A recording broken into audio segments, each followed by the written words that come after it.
Welcome. Good morning, good evening, good afternoon, good night for those who are in Asia to this exciting webinar on the RayOne Galaxy. We are going to present and introduce you to new clinical results and some sort of real-world outcomes. I am your moderator for tonight. My name is Francesco Carones, and we're going to explore the latest clinical results with the Rayner RayOne Galaxy, the first spiral IOL designed with AI. We have a very nice agenda. We have a great faculty. I'm going to speak a little bit about it. Mr. Raphael Neuhann from Germany, Dr. Başak Bostancı from Turkey, and Mr. Allon Barsam from England. We are going to focus on our own experiences as well as from the most impactful results from a multi-center study. But I just want to introduce you the topic, showing a few slides, actually one, on the clinical value in terms of benefits and side effects of IOLs. And you see here in this slide what I can represent IOLs being able to provide spectacle independence, but at the cost of dysphotopsia, especially at night.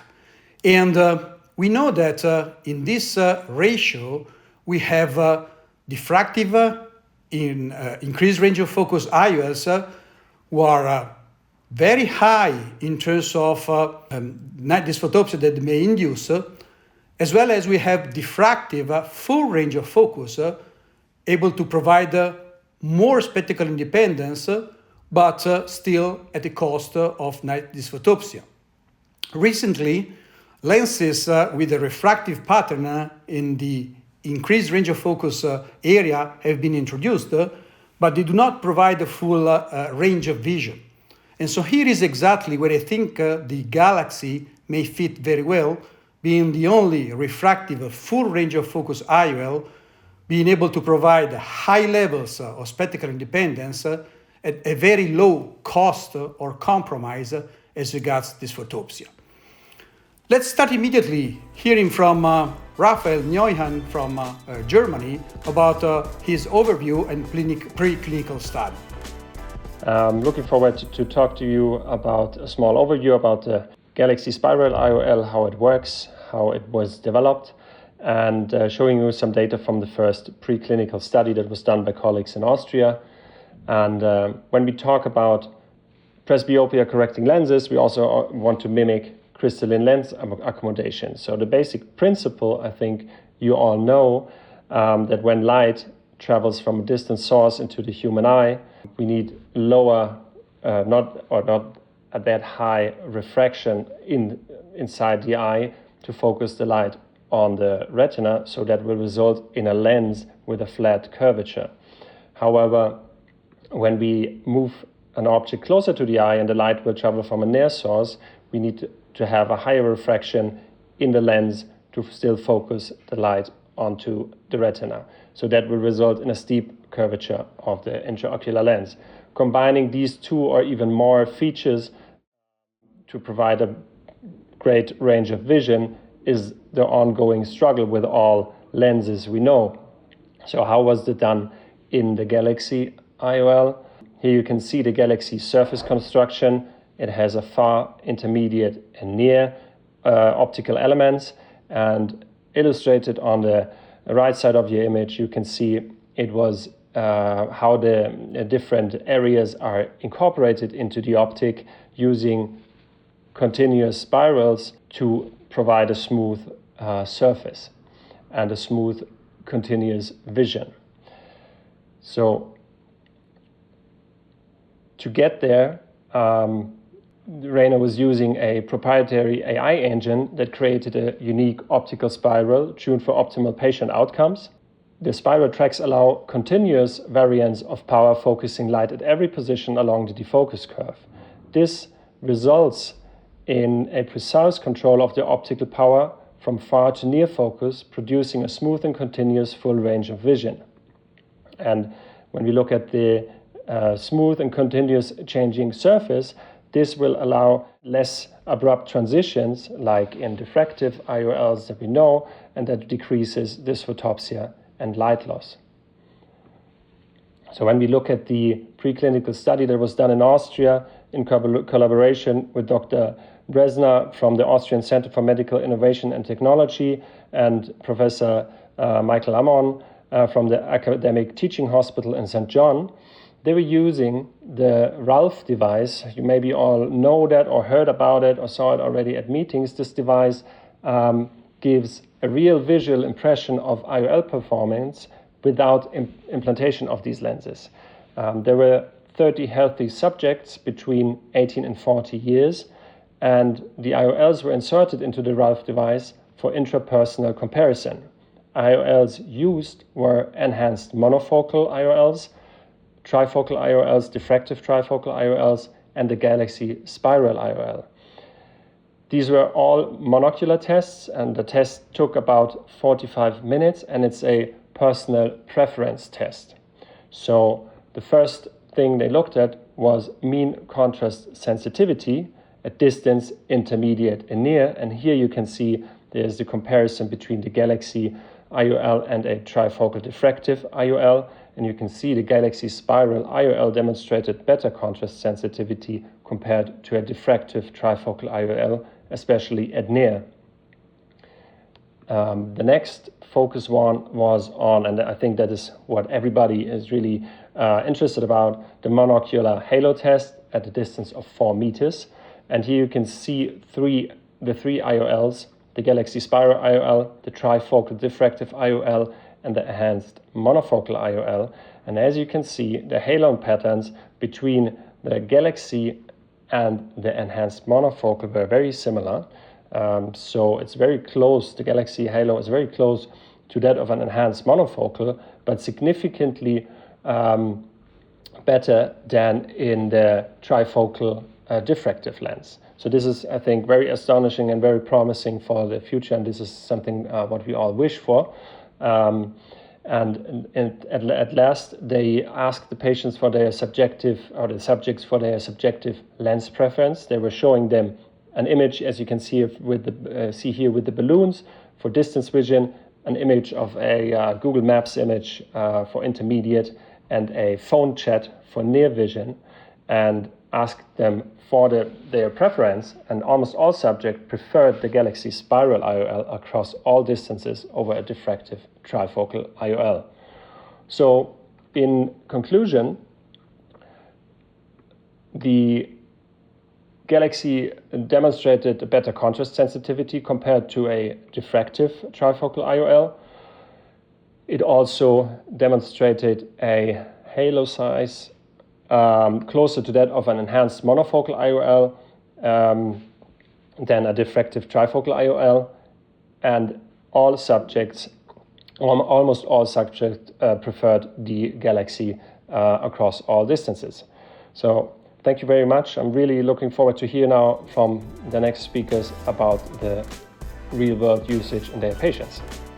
Hello, I'm Başak Bostancı, and I'm very pleased to be here to present the clinical results for our multi-center study about Galaxy IOL. So let me tell you a little bit about this study. This is a post-market real-world international study. We had 10 surgeons from 10 countries all around the world, and as you may see, I'm one of them.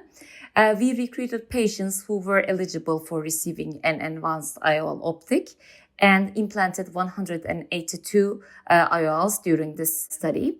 At 1 month post-op, a total of 91 patients, 182 eyes were operated, and 57 of those patients were available for this analysis. And 25 patients finished their 3 months follow-up.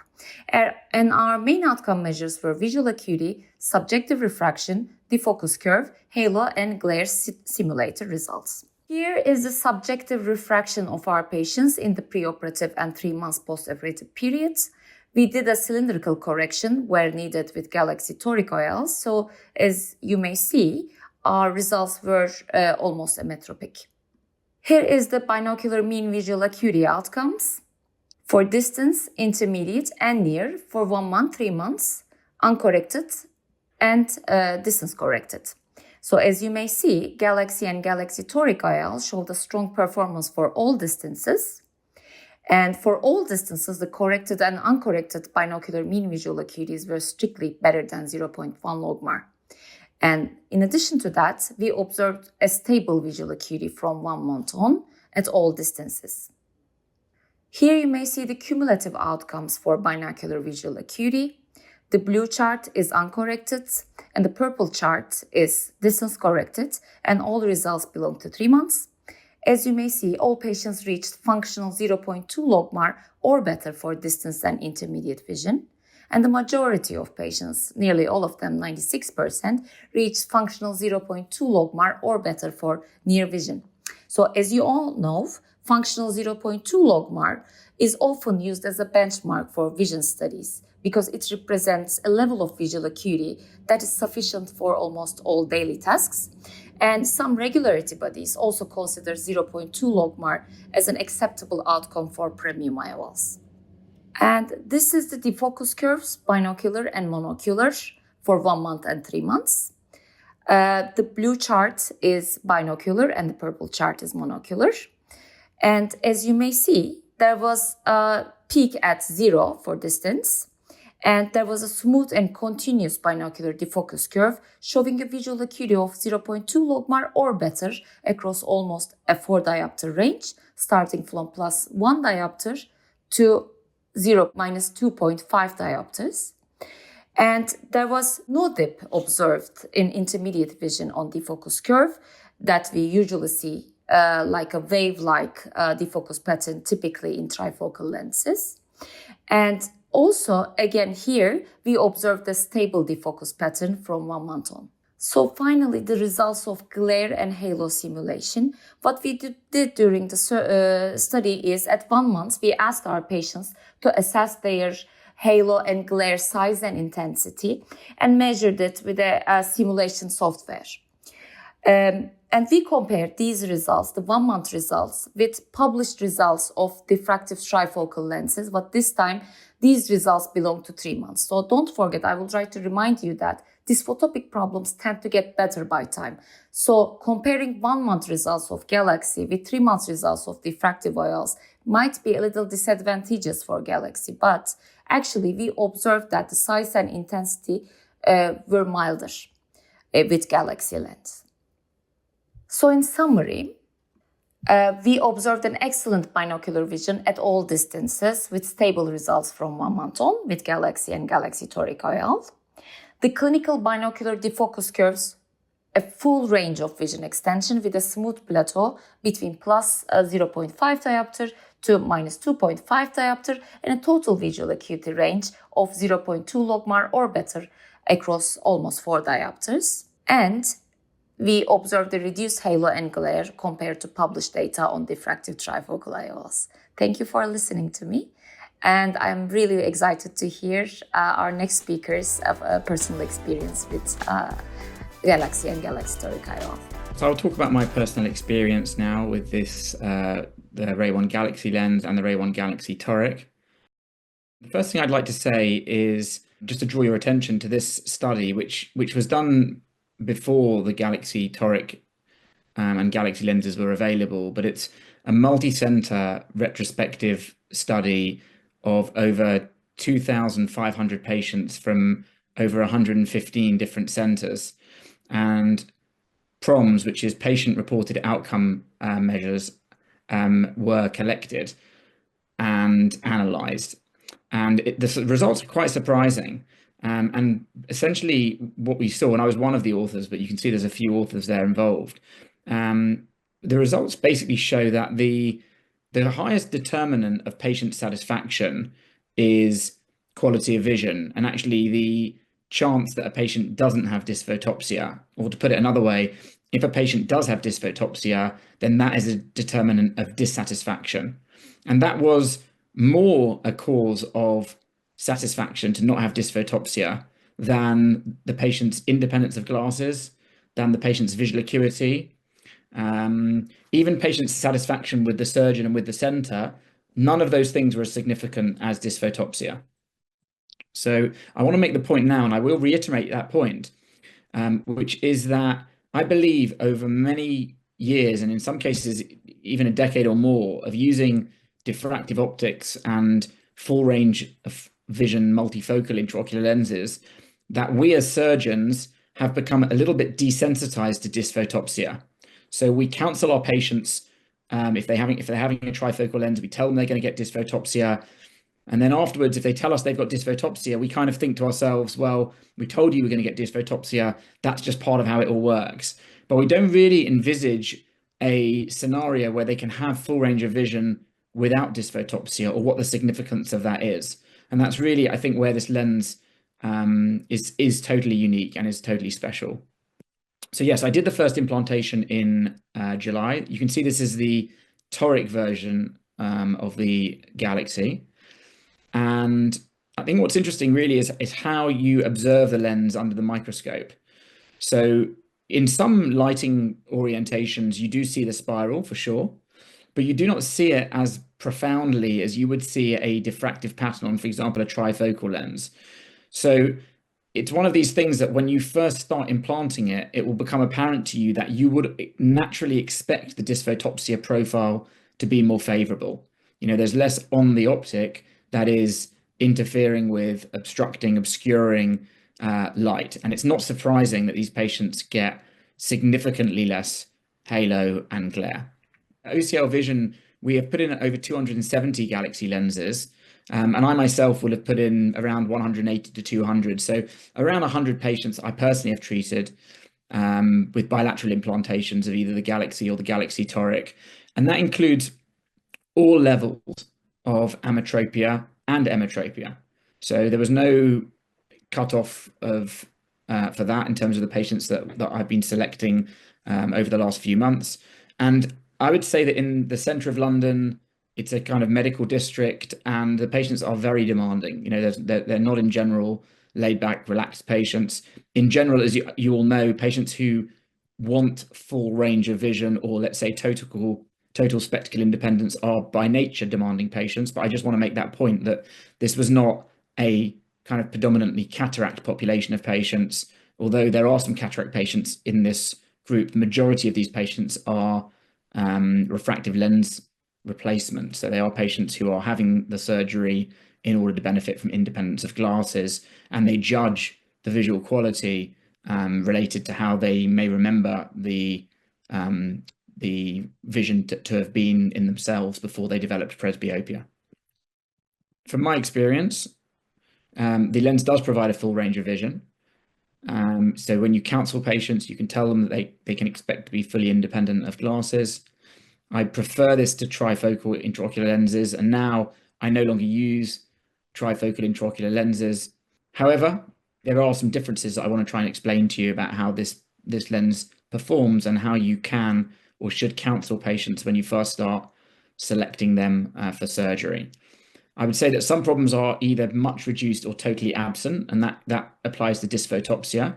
So when I counsel patients, I tell them that they may notice halos and glare, but if they do notice halos and glare, that will be mild. And that, I think, is an accurate description of how the patients report things afterwards. So some patients actually don't complain at all of halos and glare, and the ones that will tell you they have halos and glare are generally unbothered by it. So that's something that reduces, I suppose, the counselling or the chair time preoperatively.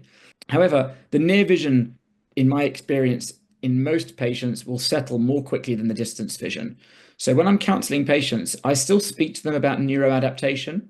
So I still say to them that 6 to 12 weeks, you need to allow time to adjust your vision. You may not feel fully satisfied with your vision. And the thing that I found in my population of patients, in around a quarter will complain that they feel that the distance vision is a bit blurry. And that's despite having good visual acuity, not having problems with contrast.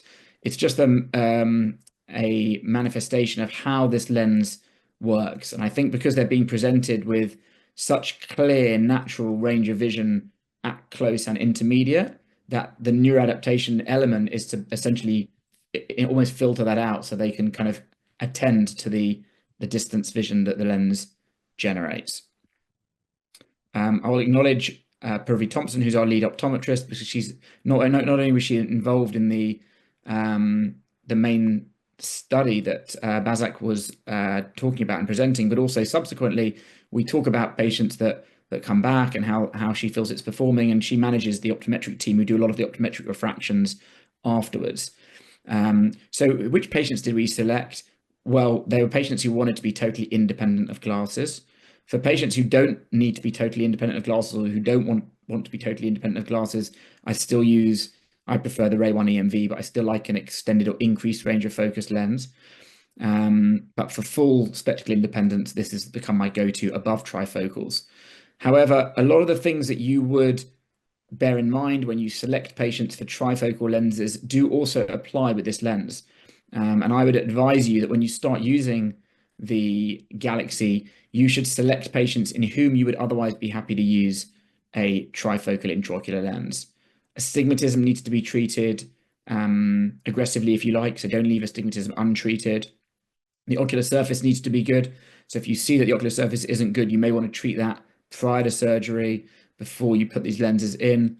And post-operatively, if the patient does have dry eye, if the patient does have uncorrected refractive error, and if the patient does have posterior capsular opacification, then they will be sensitive to those things, which will impact their vision, and you will need to treat those things. So I found it helpful to tell patients about that in advance, and then they're not disappointed with it afterwards. But on the whole, the fact that they don't have bothersome or significant dysphotopsia for me is essentially like a game changer. So it doesn't mean that you can just use this in everyone or forget about all the things that you are careful about when it comes to using trifocal lenses.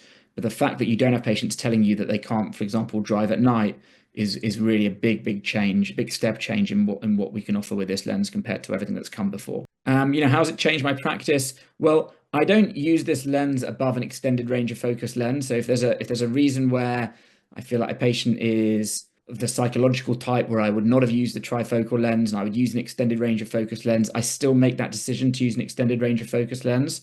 But what I am doing actually is a little bit more lens replacement with Galaxy and a little bit less presbyopic laser vision correction.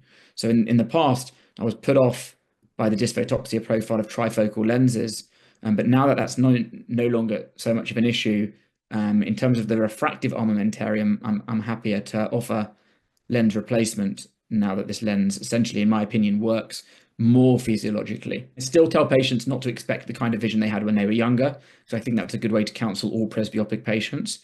But it is certainly an improvement in what we've had before. And I think that the dysphotopsia point is an important point, that just because your trifocal patients aren't complaining to you about dysphotopsia, that you mustn't forget that they have that. Right? You've counseled them before. You've said to them you're going to get dysphotopsia. So many of them don't bother mentioning it afterwards because they remember the consultation. They remember that you said you're going to get halos at night. So afterwards, when they get the halos at night, they shrug their shoulders and they say, you know what, I was told I was going to get that. I'm not going to complain about it. It's bothering me, but I was told about it. And I guess that's how the lens works. And it's good that I don't need to wear glasses. But if you do patient-reported outcome measures and you ask them about that satisfaction, you should be aware that dysphotopsia that they might not complain to you about because you've already told them about it and they were expecting is still a cause of dissatisfaction. And so, interestingly, with all of the nuances of this lens of having to make sure the ocular surface is good and treating any refractive error and astigmatism and yagging capsular opacification, throughout that whole process, the patients are still satisfied. So they might say to you, my distance of vision is a bit blurry, or, can you help me with this? Can you help me with that? But the overall satisfaction, I believe, is higher despite those things. And they can tolerate those things better. And that includes even, uncorrected visual acuity that isn't as good as you may have been hoping in a small minority of patients that may come out a bit more minus or a bit more plus than you'd expected. Despite that, they're not as dissatisfied because they don't have dysphotopsia bolted on top of that, right? If you do a trifocal patient and they come out -1, not only is everything blurry, but they also have halos and glare at night. So here you're dealing, if you like, with less problems, but those problems still need to be dealt with afterwards. And there is still a kind of aftercare requirement for this lens, which you should be aware of, and also aware of in terms of how you select patients and how you start using this lens in your practice. And we hope to be able to provide you with more RayPro data collection. So it's something that is actively happening in several practices. This only became available for kind of widespread commercial use in January, so this is very early, if you like. And that's data and that's information that we hope to be able to provide, so we could do a like-for-like, real-world, clinical PROMS, RayPro outcome data collection to show you the trifocal satisfaction versus the RayOne Galaxy. If you're interested in RayPro, I believe it's free for users of the Rayner lens. Whoever your local Rayner rep or distributor should be able to help set you up with it. In our experience, Rayner have provided a lot of support with this because they recognize how important this kind of information and data is for surgeons and practices to be able to introduce new technology, see how it's working, and then make decisions on what you think is best for your patients. If you are interested in more information on top of what's being presented in this webinar, then there's a lot of stuff on peer-to-peer, which Rayner have put together, and the Rayner YouTube channel. I've put my Instagram handle down here, so if any of you want to connect with me there and send me messages or follow me, I'm very happy to interact there as well in future.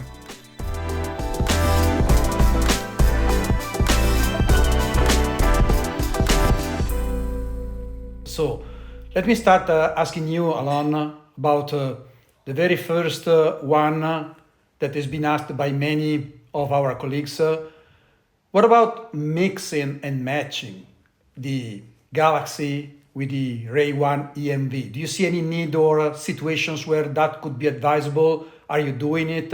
You are not doing it? Give us some hints about that.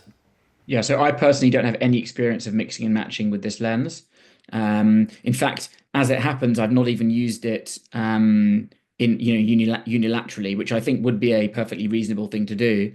That with all of these lenses, there is a summation effect, which means that however the lens is working optically in one eye, it will be enhanced by having the same mechanism of action in the other eye. And I guess, the introduction to that is when you start using unilateral implantations for unilateral cataract. But it just so happens, maybe because, as I said, the majority of the patients I've operated on are lens replacement patients who would require surgery in both eyes, that I would use it in both eyes. I wasn't a mix and matcher for trifocals either, even though I know that there's people that use EMV in one eye and trifocal in the other, and they say the results are great. And you always come across patients where you may explant lens in one eye and they say, everything's great now, even though they have the same lens in the other eye. So I do understand that in some patients, there is likely to be a place for it, but I myself haven't kind of figured out in which patient that would most apply. And so for the reasons I've just given, I basically put it in both eyes. Thank you very much, Allon. Questions for the other panelists. Raphael, how are you positioning the Galaxy in your daily practice today? I mean, are you still implanting other trifocal IOLs? Are you addressing more patients to the Galaxy because of the lower amount of dysphotopsia that it uses compared to the other presbyopic retinal IOL? Tell us something more about that. Yeah, for me, basically, I don't have as much experience probably as all of you. However, we started in last September, October, slowly beginning planting the Galaxy IOL, and our use case basically is now the refractive lens exchange and also cataract patients with a healthy cornea, but also interestingly, as Allon Barsam also said, we used it already in higher hyperopes, also high myopes. So actually, it's at the moment the go-to presbyopia lens, because I see myself and my team, my optometrists, asking ourselves, why would we go back to a trifocal lens when we know now what we see from the Galaxy lens? Why should we take something what produces, for example, more dysphotopsia? So I'm very, let's say, careful still, because somehow maybe it's too good to be true, but that's what you were telling us, the colleagues here, how it develops. This is what I'm seeing here.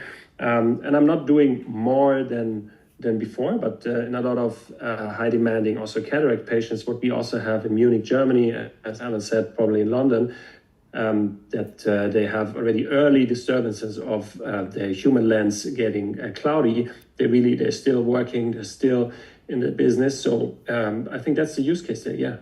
Başak, what about you? How are you positioning the Galaxy in your portfolio of IOLs? Well, I have always been very selective for trifocal lenses. I wasn't implanting more than 10% of my cataract population, although my population is very demanding because I'm working only private.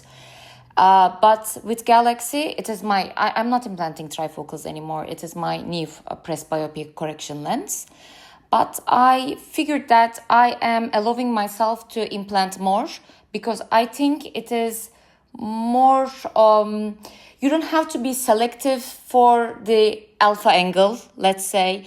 I was very selective for post-refractive cases. Now I am implanting Galaxy in post-refractive cases. And in fact, we sent our abstract to ESCRS about the post-refractive cases, and our results are very satisfying. So for any patient who is deserving full spectacle freedom and whose cornea is good, whose retina is good, I'm not talking about pathologies, of course. I'm not implanting trifocals anymore. Galaxy is my lens, and I am allowing myself to implant in more patients that I used to do with trifocals.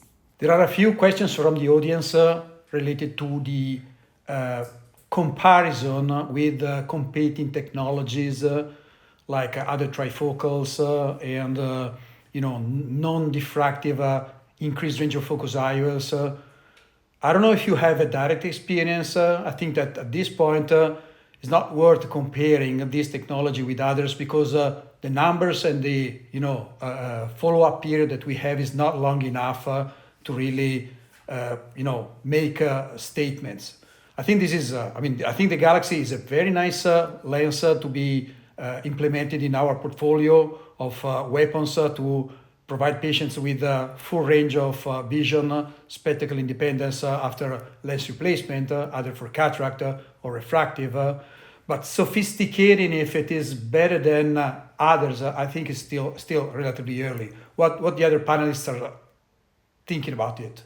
I think comparing a refractive optic with a diffractive optic is comparing apples with some other kind of fruit, because diffraction, you start by losing. You are just diffracting light into 3, and then you start by asking the patient to read with 60% of the light that is available. But with refractive technology, you are allowing the person to see with 100% of the light for far, for intermediate, and for distance. And for me, the most spectacular thing about this lens is I always know when I am, so we don't have optometry system in Turkey, so we are doing our post-op measurements about the visual acuity, and I allow my patient to hold the reading shell and, hold it wherever he is comfortable with and start reading. With Galaxy, they don't know where to hold because they can see at all points, but diffracted trifocal patients always know where to hold it because 5 centimeters ahead, 5 centimeters to the head, it's not easy for them to see. But Galaxy patients can see at all points, so it's continuous. I really like the continuous ability to see at all points from near to far. Yeah, from my point of view, I think that the non-diffractive technologies are taking more and more of the space in presbyopia correcting IOLs. Just because of the lower amount of dysphotopsia they provide at the end of the day. So I really think that, I really consider the Galaxy as the really first full range of focus, purely refractive technology that is available today. And in my own practice, the lens took a huge space for providing patients a full range of vision when they really target at, not being spectacle independent at any distance. The comparison with other technologies as the PureSee or the Synergy as requested by the audience, I think it's still early to make. That's the point that I'm making. we probably need more numbers and a wider experience to really assess if there is still room for other technologies or if the Galaxy can be the one-size-fits-all lens that it looks like maybe when trying to address full range of vision correction with presbyopia IOL implants. We have some questions related to retinal status and the implantation of the Galaxy. So those cases where you have a little bit of, retinal pigment epithelium dystrophy or early stages of, retinal problems, would you be confident in implanting a Galaxy? And the question goes to the three of you, or are you still conservative? Maybe I start from my point of view. In my use case, when we use presbyopia correcting lenses, it actually, if there's early changes on the retina or maybe also on the cornea, with the epithelium, endothelium. I only perform it on healthy eyes, actually. I'm the same. I was the same with trifocals. I'm the same with the RayOne Galaxy. The same. No pathology. It should be a healthy eye. I think the same, although I am more adventurous with the Galaxy compared to trifocal IOLs. In other words, I as well as for post-refractive surgery eyes, where I started implanting the Galaxy with satisfactory results, I think the lens is very forgiving in terms of quality of vision and in terms of contrast sensitivity. So for all the cases where there is a little bit of challenge in implanting a trifocal, but you are really at that point to say yes or no, well, I think that these cases may be a yes in future. Time will tell. There is a lot of interest in knowing what are we targeting in terms of refractive outcome. Are we targeting the first plus, the first minus, whatever is close to plano? What is your indication, Başak? I am going for the first plus. Allon? Same. Raphael? Yeah, same. There is another question going along with this one. Is anybody doing some sort of mini monovision with the Galaxy as to further expand the range of vision? You just don't need to. It's just so good for near. Even though the ad in the IOL plane is 3 diopters, it doesn't perform like a 3 diopter ad intraocular lens, and I think that's because of what Başak said with the natural range of vision. And I think the reading element of the lens is also kind of one of the things that's quite positively surprising with this, because when we test patients in the clinic, sometimes we either force them to look at a certain distance or we allow them to kind of find the range. And the neuroadaptation element with trifocal lenses was often exactly that they would have to take some time to get used to where the sweet spot was for reading vision. And this lens doesn't function in that way with a sweet spot, which is really useful because where someone wants to hold their phone is not the same place as where someone might be on their laptop or when they're on the go and they're approaching something that they want to read. So they have vision at all those distances. And we also found the reading speed to be quicker with the Galaxy. So it really does give a better quality of vision for reading in elements that we don't normally test for. But when you see the patients afterwards, that's something that you become aware of. So you don't need to do more than what you would otherwise expect to do in order for them to be satisfied and happy with their reading. The exception to that is if you end up with a refractive surprise and they end up with hyperopic refractive surprise, that maybe will skew their reading. But of the kind of 200 that I've put in and the 100 patients, I think I have one patient where that applies, which is what you'd expect in such a large cohort of patients. So it's not really a concern that you have to do more to give them better reading vision. The reading vision is good enough, and you can counsel them that they will be independent of glasses for reading when using this lens. So one of the two take-home messages is that with the Galaxy as well, you must be accurate, you must be right on target to get the best performances from the IOL.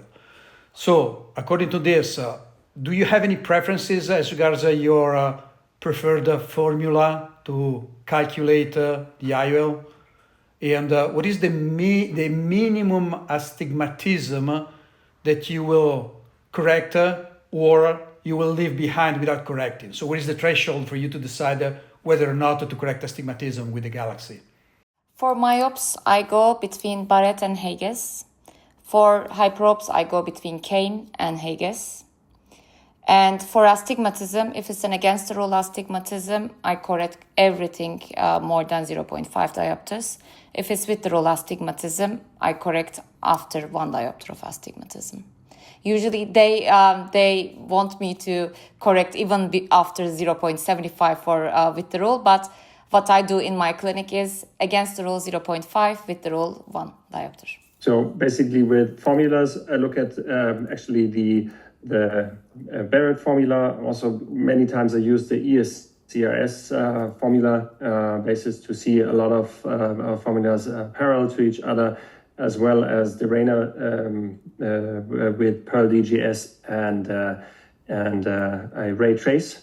And I compare basically all of them to see where it goes. And for astigmatism, it's from 1 diopter on. I do it with toric IOL. Below that, most of it, of the astigmatism is corrected with the limbal relaxing incision using the femtosecond laser.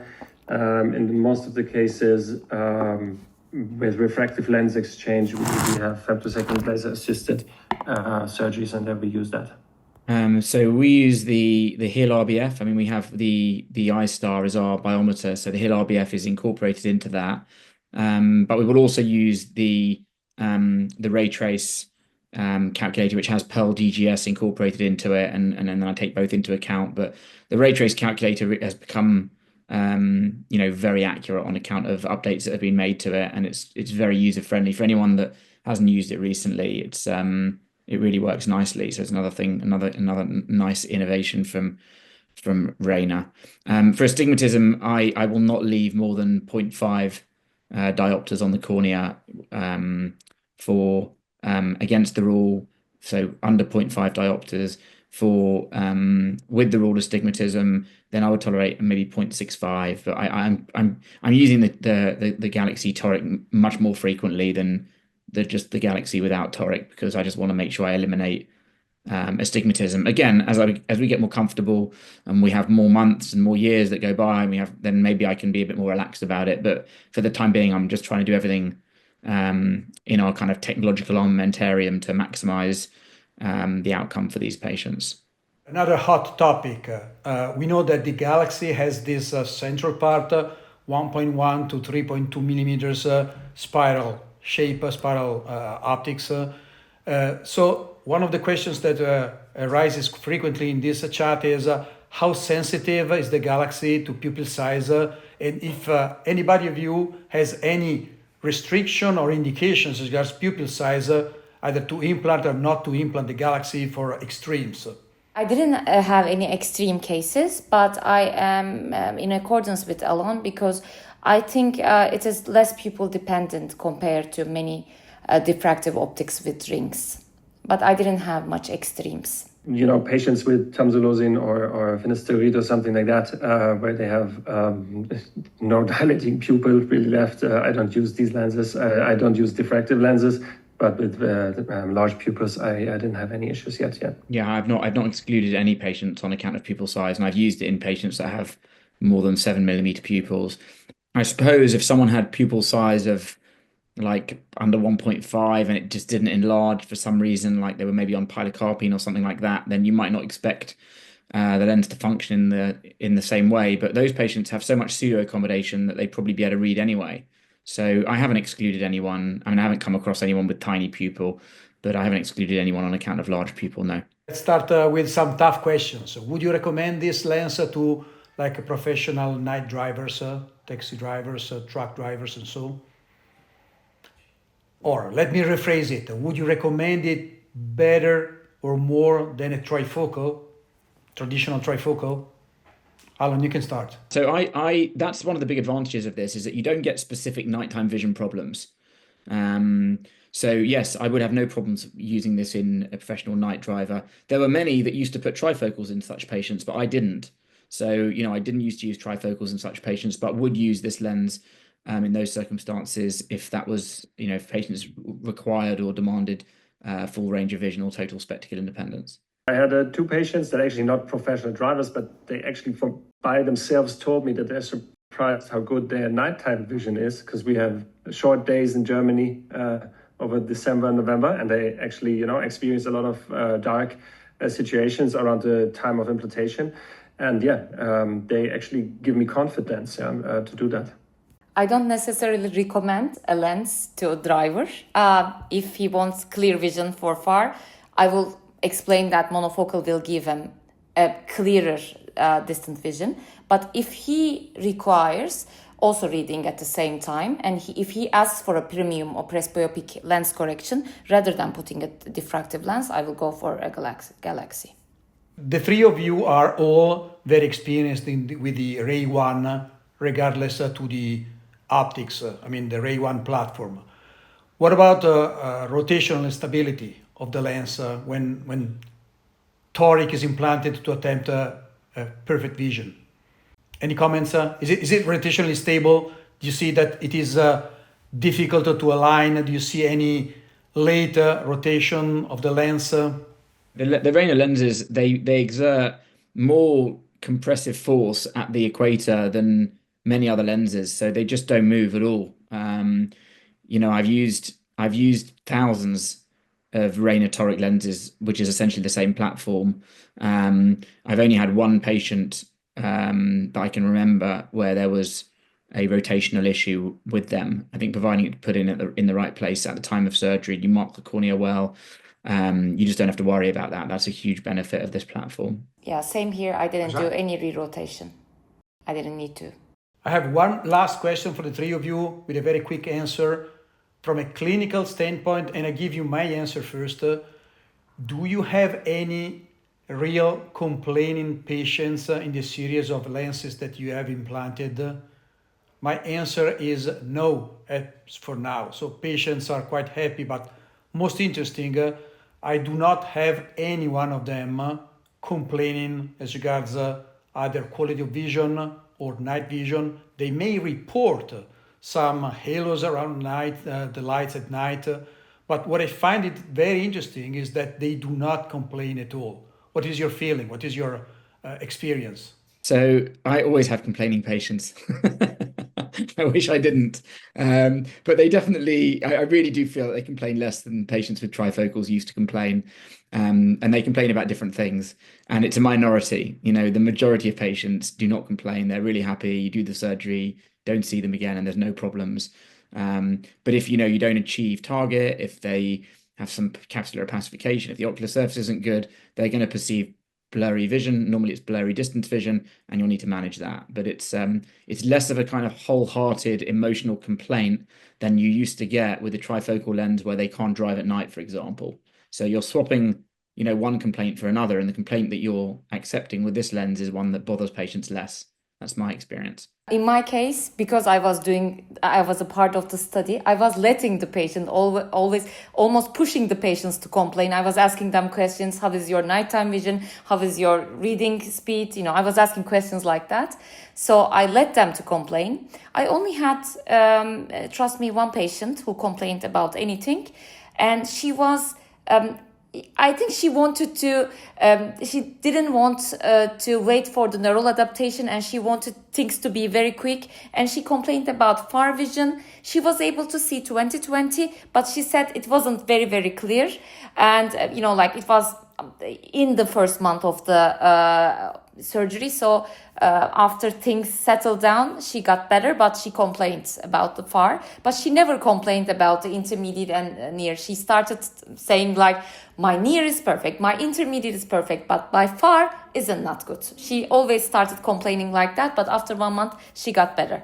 We do have complaining patients, and I think we will keep on having them, but it's also not the typical, for me, with diffractive lenses, it was always, in the first weeks, two postoperative consultations, they told me about the halos, now I know what you were talking about, I see them, even if I didn't ask them. I don't have that, and it's similar to Başak, what she said that now we hear there's less halo, and we ask the patient, do you have any halo issues at night and all that, and I don't get this as much, and a lot less. And the other reasons is most of the time, I think, ocular surface, actually, it limits a lot of fast rehabilitation as well and has to be treated, but that is no real complaints here.